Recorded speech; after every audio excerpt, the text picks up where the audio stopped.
Hi hello నమస్తే అందరికి అందరూ బాగున్నారా? నేను మీరు రాజ్ సైద్, మీరు చూస్తున్నారు రాజ్ సైద్ వ్లాగ్స్ యూట్యూబ్ ఛానల్ని. సో ఈ రోజు అయితే మళ్ళీ మంచి వీడియోతో అయితే మళ్ళీ మీ ముందుకు వచ్చేసానండి.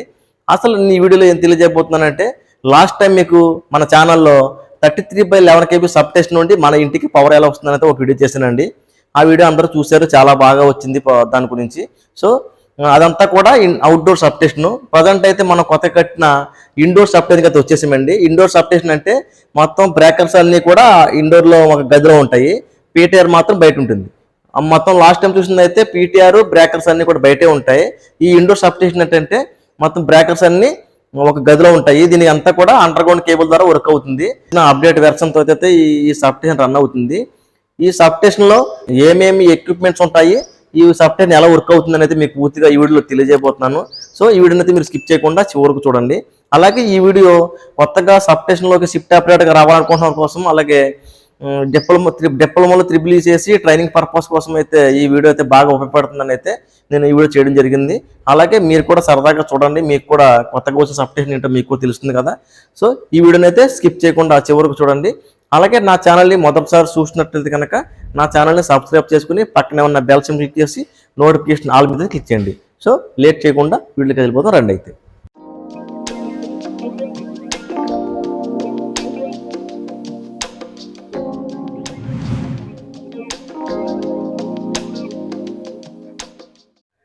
ఇదిగోండి, ఇది చూస్తున్నారు కదా, ఇది 33 KB లైన్. ఈ 33 KB లైన్ ఇన్కమింగ్ సప్లై. ఇదిగో రెండు 33 KB లైన్లు అయితే వచ్చినాయి ఇక్కడ సబ్ స్టేషన్ కి. ఈ రెండు 33 KB లైన్లు వచ్చి డీపీ మీదకి అయితే వచ్చాయి. డీపీ మీద నుండి అయితే ఇడతాయి. డీపీ మీద చూపిస్తాను మీకు. రెండు 33 KB లైన్లు కూడా ఈ డీపీ స్ట్రక్చర్ మీదకి అయితే వచ్చినాయి. ఇది డబల్ పోల్ స్ట్రక్చర్. ఈ డబల్ పోల్ స్ట్రక్చర్ మీద కేబుల్స్ అయితే కలిపి ఉన్నాయి కదా, అక్కడ రెండు అయితే కలిపి ఉన్నాయి. ఒకటైతే ఏబీ ఓపెన్ చేసి ఉంది. ఒకటే ఇప్పుడు ఒక ఫీడర్ నుంచి అయితే రెండు పీటీఆర్లకు సప్లై తీసుకున్నారు. ఇక్కడ కింద ఉన్నది కదా ఏబీ ఆర్జెంటల్ కదా, అలాగా సమానంగా ఓపెన్ చేసి ఉంది కదా, అదైతే ఆల్టర్నేట్ సప్లై. ఒకవేళ 33 KB ఇంకో సప్లై పోయిందనుకోండి, ఆల్టర్నేట్ సప్లై ఇంకో 33 KB మీదకి అయితే ఇప్పుడు ఉన్న ప్రజెంట్ క్లోజ్ చేసి ఉన్నది ఓపెన్ చేసి కింద ఉన్న 33 KB ఏబీ ఇచ్చి అయితే క్లోజ్ చేస్తారు. అప్పుడైతే మనకి ఆల్టర్నేట్ సప్లై మీదకి అయితే మారిపోతాం. ఇక్కడైతే మీకు 3 కేబుల్స్ కనపడుతున్నాయి కదా, అండర్ గ్రౌండ్ కేబుల్స్. ఇవి ఈ అండర్ గ్రౌండ్ కేబుల్స్ ఆల్టర్నేట్ గా ఒకటి ఆల్టర్నేట్ ఒకటి అయితే ఉంది అక్కడ విడిగా. అంటే ఎప్పుడైనా ఒక కేబుల్ డ్యామేజ్ అయితే కనుక ఆల్టర్నేట్ కేబుల్ ఉంది, ఆ కేబుల్ని వెంటనే ఇప్పుడు పోయిన కేబుల్ని తీసేసి ఆ కేబుల్ అయితే కలపడం జరుగుతుంది. ఇక్కడ కనపడుతుంది కదా, ఇది ఏబీ స్విచ్ ఆపరేట్ చేయడానికి, ఓపెన్ చేయడానికి, క్లోజ్ చేయడానికి ఇక్కడ ఈ రాడ్స్ ద్వారా ఏబీ స్విచ్ అనేది ఆపరేట్ చేస్తారు. ఇక్కడ అంతా కూడా మొత్తం అండర్ గ్రౌండ్ కేబుల్స్. ఇవన్నీ కేబుల్స్ ఇలా అండర్ గ్రౌండ్ నుంచి ఇలా పై నుంచి వచ్చి ఇలా కింద నుండి వెళ్ళి ఇలాగ పైన రూమ్ లోకి అయితే వెళ్ళింది. ఇవి చూసారా ఎంత లావు ఉన్నాయో. ఇవన్నీ కూడా 400 స్క్వేర్ ఎం కేబుల్. ఇది ఇలాగ వచ్చి కిందకి ఇలా సబ్ స్టేషన్కి వచ్చి ఇలాగ ఇక్కడ నుండి మనకి పైకి ఇలాగా బ్రేకర్లోకి అయితే వెళ్తున్నాయి. ఇక్కడ నుండి పైకి ఇన్కమింగ్ సప్లై అయితే బ్రేకర్కి వెళ్తుంది. మనం పైకి వెళ్ళి అయితే బ్రేకర్లో చూద్దాం. మనం అండర్ గ్రౌండ్ కేబుల్ పైకి వచ్చినప్పుడు పైకి వెళ్దాం చెప్పాను కదండి, కింద పైకి అయితే వచ్చేసాను. పైకి వచ్చిన తర్వాత ఇదంతా రూమ్, ఇది మొత్తం అంతా రూము. ఈ రూమ్ అంతా కూడా 33 KB బ్రేకర్, ఎల్వి బ్రేకర్లు అన్ని ఈ రూమ్ లోనే ఉన్నాయి. ఇక్కడైతే ఇదిగో ఇక్కడ ఉంది కదా 33 KB ఇన్కామర్. ఇది 33 KB ఇన్కామర్. దాని చూపించిన అండర్ గ్రౌండ్ కేబుల్ వచ్చేసి కింద లోపలైతే కేబుల్ కలిపి ఉంటుంది, కనెక్షన్ ఉంటుంది. ఇదైతే సప్లై ఉంది కాబట్టి ఇది ర్యాక్ ఓపెన్ అవ్వదు. మామూలుగా ఇక్కడ 33 KB ఇన్కమింగ్ రాగానే ఈ ఇన్కమింగ్ సప్లై అయితే ఇక్కడ నుంచి ట్రిప్ అని ఉంది. క్లోజ్ చేస్తే మనకి 33 KB సప్లై అక్కడ చార్జ్ చేయగానే అవుట్ గోయింగ్ ఫీడర్. ఇది ఇక్కడైతే 33 KB చార్జ్ చేయగానే ఇక్కడ అవుట్ గోయింగ్ అయితే ఇక్కడికి వస్తుంది, ఈ బ్రేకర్లోకి వస్తుంది. ఈ బ్రేకర్లోకి వచ్చిన తర్వాత ఈ బ్రేకర్ చార్జ్ చేయగానే మనకి లోపల అక్కడ ఉన్న 33 KB సప్లై ఇన్కమ్ నుండి అవుట్పుట్కి వచ్చి అవుట్పుట్ నుండి పీటీఆర్కి అయితే వెళ్తుంది. పీటీఆర్కి వెళ్ళిన తర్వాత ఆ పీటీఆర్ నుండి మళ్ళీ మనకి అక్కడ పీటీఆర్ కనెక్షన్ ఉంటుంది కదా, పీటీఆర్ మధ్యలో ఉంటుంది. పీటీఆర్ చూద్దాం రండి ఒకసారి. ఇదిగోండి, ఇక్కడ ఈ సబ్ స్టేషన్ సంబంధించి రెండు పీటీఆర్స్ అయితే ఉన్నాయి. ఈ పీటీఆర్స్కి అయితే అండర్ గ్రౌండ్ నుంచి కేబుల్స్ అయితే వచ్చినాయి, కనిపిస్తున్నాయి కదా అండర్ గ్రౌండ్ కేబుల్స్. కిందకి వెళ్ళి అయితే చూద్దాం, మీకు చూపిస్తాను క్లియారిటీగాను. అవును, అండర్ గ్రౌండ్ నుంచి కేబుల్స్ వచ్చినాయి కదా, ఇలాగ డైరెక్ట్గా ఇలాగ మనకి అండర్ గ్రౌండ్ నుంచి కేబుల్ వచ్చి 33 KB out going breaker charge చేయగానే మనకి సప్లై అన్నది ఇక్కడికి వస్తుంది. ఇక్కడికి వచ్చిన తర్వాత ఇక్కడ 33 KB ఇలా తీసుకుని ఇక్కడ పీటీఆర్కి అయితే వస్తుంది. ఇలాగా ఈ పీటీఆర్కి వచ్చిన తర్వాత పీటీఆర్ నుండి మళ్ళీ అవుట్పుట్ 11 KB సప్లై అయితే మళ్ళీ మనకి ఇలాగా అండర్ గ్రౌండ్ నుంచి మళ్ళీ బస్బర్లోకి అయితే మనకి వెళ్తుంది లోపలికి పైకి, మళ్ళీ పైకి వెళ్ళి మనం బస్బర్లో అయితే చూద్దాము. సో 33 kV ఇన్కమింగ్ సప్లై పీటీఆర్కి అయితే వెళ్తుంది. పీటీఆర్ వెళ్ళిన తర్వాత పీటీఆర్ నుంచి స్టెప్ డౌన్ అయ్యి 11 kV సప్లై అయితే ఈ కింద అండర్ గ్రౌండ్ కేబుల్ నుండి ఇక్కడ బ్రేక్ కనిపిస్తుంది కదా, ఇది వ్యాక్యూమ్ సర్క్యూట్ బ్రేకరే. దీన్ని కూడా వ్యాక్యూమ్ సర్క్యూట్ బ్రేకరే అంటారు. మామూలుగా అయితే ఎల్వి అంటారు. ఇప్పుడు వ్యాక్యూమ్ సర్క్యూట్ బ్రేకర్ అంటే మనకి సీటీలు పీటీలు అన్నీ కూడా లోపలే ఇన్బుల్ అయి ఉంటాయి, మనకైతే కనిపించవు. మామూలుగా అవుట్డోర్కి అయితే కనుక బయట అన్ని వైర్లు సీటీ పీటీలు అన్ని బయటే ఉంటాయి. వ్యాక్యూమ్ సర్క్యూట్ బ్రేకర్స్ అన్ని కూడా బయటకు కనిపిస్తాయి.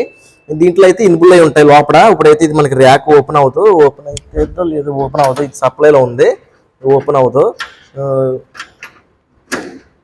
ఇక్కడికి వస్తుంది సప్లై. ఇక్కడికి వచ్చిన తర్వాత మనకి ఇక్కడ ఉంది కదా ట్రిప్ క్లోజ్, అంటే మన ట్రిప్ క్లోజ్ చేయగానే, ఇప్పుడు ఇలాగ క్లోజ్ చేయగానే సప్లై అన్నది మనకి 11 kV ఎల్వీలోకి వచ్చిన తర్వాత ఇలాగ కనపడుతున్నాయి కదా, ఇవన్నీ కూడా ఫీడర్ బ్రేకర్స్. ఇవి కదా ఇవన్నీ ఫీడర్ బ్రేకర్స్. ఈ ఫీడర్ బ్రేకర్ వచ్చిన తర్వాత సప్లై వచ్చాక మళ్ళీ ఈ ఫీడర్ బ్రేకర్ని ఛార్జ్ చేస్తే మనకి ఫీడర్కి సప్లై అనేది వెళ్తుంది. ఈ ఫీడర్కు అక్కడ ఎల్వి నుండి ఫీడర్కి వస్తుంది. ఫీడర్కి వచ్చిన తర్వాత ఫీడర్ ఛార్జ్ చేస్తే మనకి ఫీడర్ సప్లై అనేది ఇలా అవుట్ గోయింగ్ నుంచి మళ్ళీ బయటికి వెళ్తుంది. నేను మీకు అయితే సప్లై ఇటు వెళ్తుంది బయటికి వెళ్ళి చూపిస్తాను. తర్వాత ఫస్ట్ అయితే ఇక్కడ వివరంగా వివరణ చేసిన తర్వాత మీకు సప్లై బయటికి వెళ్ళి చూపిస్తాను. ఏబీ స్విచ్లు అన్నీ ఉంటాయి బయట, అవన్నీ మీకు చూపిస్తాను. ప్రజెంట్ అయితే ఇక్కడ నుంచి స్టార్ట్ చేయగానే సప్లై వెళ్తుంది. మామూలుగా ఇక్కడ కనిపిస్తుంది కదా, ఇది ఇక్కడ కనపడుతుంది కదా, ఇది ఇన్బుల్ ఉంది. ర్యాక్ అవుట్ ర్యాక్ ఇన్ అని ఉంటుంది. మామూలుగా ఇక్కడ రాడ్ పెట్టి తిప్పితే ర్యాక్ అవుట్ అవుతుంది. ప్రజెంట్ అయితే సప్లై ఛార్జ్లో ఉంది కాబట్టి ర్యాక్ ఇన్లో ఉంది. ఇది ఇక్కడ ఆన్ కనపడుతుంది కదా, ఇక్కడ ఆన్ ఉంది, ఇది ర్యాక్ ఇన్ ఉంది. ఇది మాన్యువల్గా మనకి పని చేయలేదు అనుకోండి ట్రిప్ క్లోజ్. ఒకవేళ ఇక్కడ కూడా మనం ట్రిప్ క్లోజ్ అనేది ఇక్కడ కూడా చేసుకోవచ్చు. అలాగే స్ప్రింగ్ ఛార్జ్ ఆటోమేటిక్గా అయిపోతుంది. ఒకవేళ అవ్వకపోతే కనుక ఇక్కడ రాడ్ పెట్టుకుని స్ప్రింగ్ ఛార్జ్ ఇలా స్ప్రింగ్ ఛార్జ్ చేస్తే స్ప్రింగ్ అనేది ఛార్జ్ అయ్యి మనకి ఈ ట్రిప్పింగ్ క్లోజింగ్ అనేది పనిచేస్తుంది. అలాగే ఇది సిటీ పీటీ లోపల ఉంటాయి కాబట్టి ఇది ర్యాకిన్లో ఉంటే, ర్యాకిన్లో ఉన్నప్పుడు మనకి సప్లై అనేది మీటర్కి అయితే వస్తుంది అన్నమాట. మనకి ర్యాక్ అవుట్లో ఉంటే కనుక సప్లై మనకి మీటర్కి అనేది రాదు. ర్యాకిన్ చేస్తే మనకి లోపలికి వెళ్ళి సప్లై ఇలాగ సిటీ పీటీలకు గుద్దుకున్న తర్వాత మనకి సప్లై అనేది ఛార్జ్ అవుతుంది.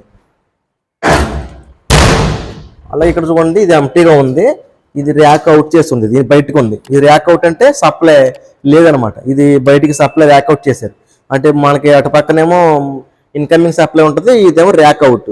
ఇది ర్యాక్ ఇన్ చేయగానే మళ్ళీ సప్లై అనేది వస్తుంది అనమాట. ఫీడర్ బ్రేకర్కి ర్యాక్ ఇన్ చేసి ట్రిప్పింగ్ క్లోజింగ్ అని చేస్తే మనకైతే సప్లై వస్తుంది అనమాట.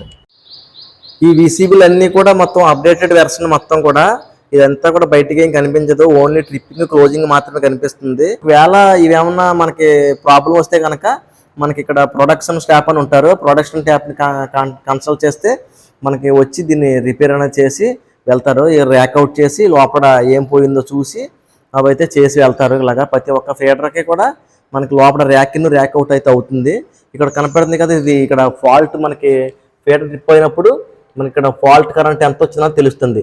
అలాగే ఇక్కడ మనకి యాంప్స్ ఎంత వెళ్తుందని కూడా తెలుస్తుంది. వోల్టేజ్ ఎంత వెళ్తుంది, యాంప్స్ ఎంత వెళ్తుంది అన్నది అయితే ఇక్కడ కనిపిస్తుంది.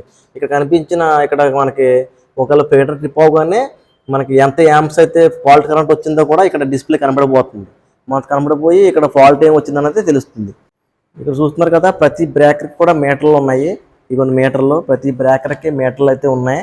ఆ మీటర్లను ప్రతి మీటర్కి కూడా ఇక్కడ రీడింగ్ అనేది తీస్తుంటారు. 24 అవర్స్ ఇక్కడ స్టాఫ్ అయితే ఉంటారు కాబట్టి 24 అవర్స్ సప్లై ఇవ్వాలి కాబట్టి ఇక్కడ మీటర్లో ప్రతి గంటకు ఒకసారి మీటర్ రీడింగ్ అయితే నోట్ చేయాల్సి ఉంటుంది. ఎందుకంటే మీటర్లో ఎంత యాంప్స్ రికార్డ్ అవుతుంది అన్నది ప్రతి గంటకి చెక్ చేస్తారు. ఒకసారి బాగా ఎక్కువ క్యాలిక్యులేట్ అయింది అనుకోండి కరెంటు, మనకి ఫీడర్కి సరిపోదు కాబట్టి ఆటోమేటిక్గా ట్రిప్ అయిపోద్ది కదా. ట్రిప్ అవ్వకుండానే ఇక్కడ ఉన్న స్టాఫ్ అయితే దాన్ని రీడింగ్ తీస్తుంటారు కదా, గంటకి చూస్తుంటారు కదా, వోల్టేజ్ ఎక్కువ అవుతుందా, ఎన్ని యాంప్స్ రికార్డ్ అవుతుందా అనేది అయితే చెక్ చేస్తుంటారు. ప్రతి గంట కూడా ప్రతి మినిట్ చూస్తారు. కాకపోతే రీడింగ్స్ అయితే గంటకు ఒకసారి చెక్ చేస్తారు. ఇదంతా కూడా మనకి ఎదురుగుండా కనపడడం కోసం అయితే ఇండోర్ సబ్స్టేషన్ అయితే కట్టడం జరిగింది. అప్డేట్ వెర్షన్గా ఈ ఇండోర్ సబ్స్టేషన్ అయితే కట్టారు. ఇదంతా కూడా మొత్తం ఒక గదిలో మొత్తం అన్ని సర్క్యూట్ బ్రేకర్స్ అన్నీ కూడా మొత్తం ఒక గదిలోనే ఉన్నాయి. మొత్తం అన్ని చూపిస్తున్నాను మీకు. ఇవిగోండి మొత్తం అన్నీ కూడా ఒక గదిలో పక్కన అంతా పెట్టున్నాయి. ఇది మనకి ఎండ వచ్చినా వర్షం వచ్చినా చక్కగా గదిలోనే ఆపరేట్ చేసుకోవడానికి అయితే చాలా ఈజీగా అయితే ఉంటుంది ఇండోర్ సబ్స్టేషన్. ఒకవేళ కేబుల్ కిట్ కనుక ప్రాబ్లం వస్తే మాత్రం చాలా ఇబ్బంది అయితే ఎదురవుతుంది. కాకపోతే ఇప్పుడు మనకి పనిచేసినంతసేపు కూడా చాలా సింపుల్గా అయితే ఉంటుంది. కేబుల్ కిట్ ఏమైనా ప్రాబ్లం వస్తే కేబుల్ కిట్ ప్రాబ్లం అయినప్పుడు ఆల్టర్నేట్ సప్లైకి ప్రతి కేబుల్ కలిపి ఉంటుంది కాబట్టి ఇబ్బంది ఏం లేదు. ఇదంతా కూడా మొత్తం బ్యాక్ సైడ్ ఇదంతా కూడా బ్యాక్ సైడ్. ఎదరేమో మీకు చూపించాను కదా, సరే బ్రేకర్ చూపించాను కదా, ఇదంతా కూడా బ్యాక్ సైడ్. ఇవన్నీ కూడా క్లోజ్ అయి ఉంటాయి. మనకి ఏమైనా అవసరం వచ్చినప్పుడు ఇవన్నీ ఓపెన్ చేసి లోపలికైతే వెళ్ళి రిపేర్ అనేది చేస్తారనమాట. మనకైతే ఇప్పుడు ప్రజెంట్ అయితే లోపలికి ఏమి వెళ్ళకుండా చుట్టూ క్లోజ్ అయితే చేసేసారు. ఇదిగో ఇక్కడ చూస్తున్నారు కదా, ఇది డీసీ సప్లై సంబంధించి. ఇక్కడ మనకి ఎంత ఎంత వోల్టేజ్ అని వస్తుంది అనేది ఇక్కడ 448, 242 అలాగైతే మనకి ఇక్కడ వోల్టేజ్ కూడా కనిపిస్తుంది. అలాగే ఇదంతా కూడా డీసీ సప్లై సంబంధించి ప్యానల్ బోర్డు. ఇది మనకి సబ్స్టేషన్ పనిచేయాలని ట్రిప్పింగ్ క్లోజింగ్ కానీ, సబ్స్టేషన్ సంబంధించి ఫీడర్స్ రిలేస్ సంబంధించి కానీ ఏమైనా పనిచేయాలన్నా సరే డీసీ సప్లై అనేది చాలా ఇంపార్టెంట్. ఇక్కడ డీసీ సప్లై సంబంధించి చాలా బ్యాటరీస్ అయితే ఇచ్చారు. ఈ బ్యాటరీ సంబంధించి ఒక ప్యానల్ బోర్డే ఉంది మొత్తం. ఈ ప్యానల్ బోర్డు నుండి డీసీ సప్లై అనేది బ్రేకర్కి వెళ్ళి డీసీ సప్లై మీద ఫీడర్స్ ట్రిప్పింగ్ క్లోజింగ్ అనేది జరుగుతాయి. ఈ డీసీ సప్లై కనుక పనిచేయకపోతే కనుక ఈ సబ్స్టేషన్ అన్నది ఆపరేటింగ్ అన్నది అవ్వదు. కాబట్టి డీసీ సప్లై మెయిన్ కాబట్టి డీసీ సప్లై అయితే సబ్స్టేషన్లో పనిచేసే ప్రతి షిఫ్ట్ ఆపరేటర్ కానీ మన మెయింటెనెన్స్ స్టాఫ్ కానీ ఎవరైనా సరే డీసీ సప్లైని మాత్రం ఎప్పుడు కూడా చెక్ చేస్తూ ఉంటారు. చెక్ చేస్తూ ఉండి ఆ డీసీ సప్లై బాగా వర్క్ చేస్తుందో లేదైతే చూస్తారు. ఎందుకంటే డీసీ సప్లై ఒకవేళ బ్యాటరీ ఛార్జ్ అవ్వకపోతే కనుక వెంటనే ఆ బ్యాటరీలు అయితే మార్చేస్తారు. ఆల్రెడీ డీసీ సప్లైకి 2 బ్యాటరీలు అయితే తీసేసారు. ఛార్జ్ అవ్వట్లేదు అంట. అవి తీసేసారు. రెండు తీసేసి కొత్త బ్యాటరీస్ అయితే వేసారు లోపల. సో మనకి 11 kV బ్రేకర్ స్టార్ట్ చేయగానే మనకైతే ఇక్కడ కనపడుతుంది కదా, అక్కడ స్ట్రెచ్చర్లు కనపడుతున్నాయి కదా. ఈ స్ట్రెచ్చర్లన్నీ మీదకైతే స్ట్రెచ్చర్ దగ్గరికి అయితే అక్కడ కరెంట్ అనేది స్టార్ట్ చేయగానే స్ట్రెచ్చర్ వస్తుంది. ఈ స్ట్రెచ్చర్ నుంచి అండర్ గ్రౌండ్ కేబుల్ అయితే వెళ్తుంది కదా. ప్రతి ఫీడర్ కూడా 2 కేబుల్స్ అయితే ఉన్నాయి. ఆల్టర్నేట్ కేబుల్ అన్నమాట. ఒకటి ఆల్టర్నేట్ కేబుల్, ఒకటి మామూలు సప్లై ఉన్న కేబుల్. ఒకవేళ ఆ కేబుల్ పోగానే ఆ ఆల్టర్నేట్ కేబుల్ అయితే దానికి కలిపి సప్లై అయితే ఇవ్వడానికి అయితే ఆల్టర్నేట్ కేబుల్ కూడా అరేంజ్మెంట్స్ అయితే ఉంటాయి. ఎందుకంటే మామూలుగా పైకి కనిపించే కరెంట్ అనుకోండి ఏమి ఇబ్బంది ఉండదు. వెంటనే బైండింగ్ కొట్టేస్తాం, జాయింట్ కొట్టేస్తాం, చేసేస్తాం, అయిపోద్ది. కాబట్టి అండర్ గ్రౌండ్ కేబుల్ అంటే వెంటనే అవ్వదు కాబట్టి ఆల్టర్నేట్ కేబుల్ కంపల్సరీ ఉండాలి. కాబట్టి ఆల్టర్నేట్ కేబుల్ అయితే అరేంజ్మెంట్స్ అయితే ఉన్నాయి, ఇక్కడ చేసి ఉంటాయి ప్రతి కూడా. ఇది మాకు సబ్స్టేషన్. ఇది మనం చూపించిందేమో మీకు అవుట్డోర్ సబ్స్టేషన్, అది ఎప్పటి నుంచో ఉన్న సబ్స్టేషన్. ఇదైతే మనకి ఓవర్లోడ్ అయిపోతుందని చెప్పి ఆ సబ్స్టేషన్ ఇంకో సబ్స్టేషన్ అయితే ఏర్పాటు చేశారు. ఈ సబ్స్టేషన్ అయితే మనకి కొత్త వెర్షన్లో ఇండోర్ సబ్స్టేషన్ అయితే కట్టడం జరిగింది. ఇదిగో ఇండోర్ సబ్స్టేషన్ అంతా కూడా ఇలా ఉంటుంది. ఇలా బిల్డింగ్లా కట్టి ఇలా ఒక బిల్డింగ్లా ఉంటుంది. ఆ బిల్డింగ్లోకి కింద నుండి అండర్ గ్రౌండ్ కేబుల్స్ వెళ్ళి లోపల చూపించాను కదా మీకు కింద, ఆ ప్యానల్ బోర్డ్స్ అయితే లోపలైతే ఉంటాయి. ఇదంతా కూడా మొత్తం లోపల నుండి ఆపరేట్ చేస్తారు. అలాగే ఇక్కడ చూడండి, యార్డ్లో ఎర్తలకి మామూలుగా వాటరింగ్ అనేది ఎప్పుడు ఉండాలి కాబట్టి ఇలాగ చుట్టూ పైపులు అయితే పెట్టారు. పైపులు పెట్టి చుట్టూరు కూడా మొత్తం ప్రతి పైప్కి కూడా పైప్ అనేది వస్తుంది. ఇలాగా మామూలుగా పైపుల ద్వారాగా ప్రతి కుండీకి కూడా పైప్ కనెక్షన్ అనేది ఉన్నది. పైప్ కనెక్షన్ అక్కడ ఆన్ చేయగానే ఒకసారి తిప్పితే ఇక్కడ ప్రతి ఎర్త పైప్కి కూడా ఇలాగా వాటర్ అనేది వస్తుంది. వాటర్ వస్తే మనకి ఎర్తలు అనేది బాగా పనిచేస్తాయి కాబట్టి ఇలాగా ఈ ఎర్తలకైతే ఎప్పుడు కూడా వాటర్ రావడానికి అయితే ఇలా అరేంజ్మెంట్స్ అయితే చేశారు. ఇది కొత్తగా ఇప్పుడు ప్రతి సబ్స్టేషన్ కూడా ఇలాగే వాటర్ ప్రతి ఎత్తకుండికి కూడా వాటర్ ప్రతి సప్లైని కూడా ఏర్పాట్లు అయితే చేస్తున్నారు ప్రజెంట్. ఇదైతే మన కొత్త కట్టర్ కాబట్టి ఇది ఆల్రెడీ చేసేసారు దీన్ని. సో చూసారు కదండి 33/11 kV సబ్స్టేషన్ని. 33/11 kV substation outdoor substation అయితే మొత్తం కూడా లైన్స్ అన్ని పీటీఆర్ అన్ని ఎక్కడ ఉన్నాయో లైన్స్ అన్ని కూడా కనిపిస్తున్నాయి. సో అవుట్డోర్ సబ్స్టేషన్కి వచ్చేటప్పటికి పీటీఆర్ మాత్రమే 2 బయట యార్డ్లో కనిపిస్తుంది. తర్వాత మొత్తం బ్రేకర్స్ అన్ని కూడా ఒక రూమ్లో అయితే ఏర్పాటు చేశారు. ఈ రూమ్లో ఏర్పాటు చేయడం వల్ల ఒకవేళ ఎండ ఉన్నా వర్షం ఉన్నా సరే రీడింగ్స్ అయితే నోట్ చేయడానికి, పీటర్ ట్రిప్ చేయడానికి అయితే చాలా ఈజీగా ఉండడానికి అయితే ఈ ఇండోర్ సబ్స్టేషన్ అయితే చాలా బాగుంది. అలాగే అండర్ గ్రౌండ్ కేబుల్స్ రావడం వల్ల ఎప్పుడైనా సరే పీటర్ ట్రిప్ అయినప్పుడు హెవీగా స్పార్క్స్ అవి రాకుండా మామూలుగా అయితే మామూలు ట్రిప్ అయిపోతుంది.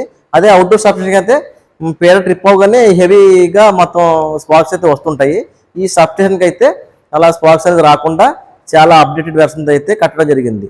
సో ఈ వీడియో మీకు నచ్చినట్లయితే లైక్ చేయండి, షేర్ చేయండి అండ్ కామెంట్ కూడా చేయండి. అలాగే మరిన్ని ఇంట్రెస్ట్ అయిన వీడియోస్ కోసం అయితే నా ఛానల్ని సబ్స్క్రైబ్ చేసుకోవడం మర్చిపోకండి. Thank you very much.